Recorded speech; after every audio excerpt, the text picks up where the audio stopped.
విశాఖలో MGM seven hills యాజమాన్యం చట్ట వ్యతిరేక చర్యలను ఖండిస్తూ కార్మికులు నిరసన కార్యక్రమాలు కొనసాగిస్తున్నారు. ఇందులో భాగంగా జీవీఎంసీ గాంధీ చౌక్ వద్ద ఒక్కరోజు నిరాహార దీక్షను చేపట్టి తమ నిరసనను వ్యక్తపరిచారు. ఈ సందర్భంగా కార్మిక నేత రాజు మాట్లాడుతూ, గత నెల రోజులుగా కార్మికులు యాజమాన్య వైఖరికి నిరసనగా కార్యక్రమాలు చేపడుతున్నా కార్మికులకు అండగా నిలవాల్సిన లేబర్ డిపార్ట్మెంట్ పట్టునట్టు వ్యవహరించడం దారుణమన్నారు. దాదాపు 38 మంది కార్మికుల కుటుంబాలు రోడ్డున పడ్డాయని, తక్షణమే వారికి న్యాయం చేయాలని డిమాండ్ చేశారు. లేకుంటే ఏ క్షణమైనా సమ్మెకు సిద్ధమని హెచ్చరించారు. పేరు వైరాజు, విశాఖ జిల్లా hospital and nursing home workers union general సెక్రటరీని.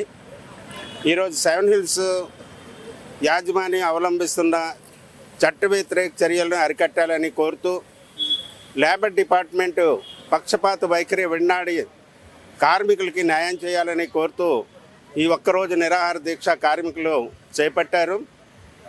గత నెల రోజులుగా ఎంజీఎం సెవెన్ హిల్స్ యాజమాన్యం చేస్తున్న దుర్మార్గాల్ని, చట్ట వ్యతిరేక చర్యలను నిరసిస్తూ కార్మికులు తీవ్ర ఆందోళన చేస్తున్నారు. అయినప్పుడు కూడా యాజమాన్యం ఎలాగా పట్టించుకోలేదు. లేబర్ డిపార్ట్మెంటు కార్మిక సమస్యలు పరిష్కారం చేయవలసిన లేబర్ డిపార్ట్మెంట్ కూడా పట్టించుకోలేదంటే వాయిదాల మీద వాయిదాలు వేయడం తప్ప సమస్య మాత్రం ఎక్కడ పరిష్కారం చేయడానికి ఆస్కారం కనబట్టలేదు.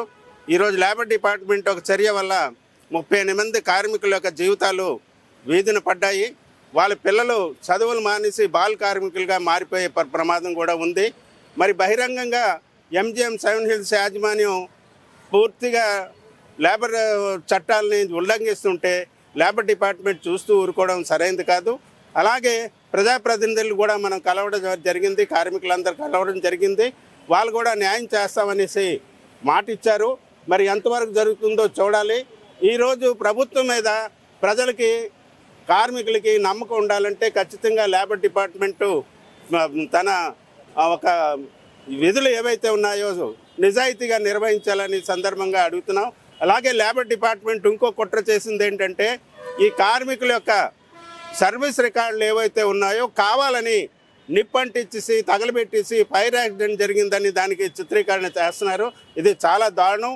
యాజమాన్యం ఎంత కుట్రగా ఉందో, ఇక్కడ హెచ్ఆర్ అధికారి ఎంత కుట్రలు చేస్తున్నారో కార్మికుల పట్ల, వాళ్ళ యొక్క జీవితాల పట్ల, వాళ్ళ హక్కుల పట్ల కాలు రాసే విధంగా ఎంత దుర్మార్గంగా వ్యవహరిస్తున్నారు దీన్ని బట్టి అర్థమవుతుంది.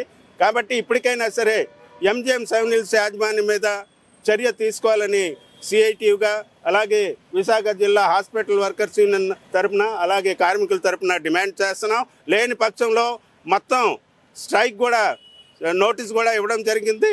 రాబోయే కాలంలో 10వ తేదీ తర్వాత ఎప్పటికైనా సరే సమ్మెకు దిగుతామనే సందర్భంగా తెలియజేస్తున్నాం.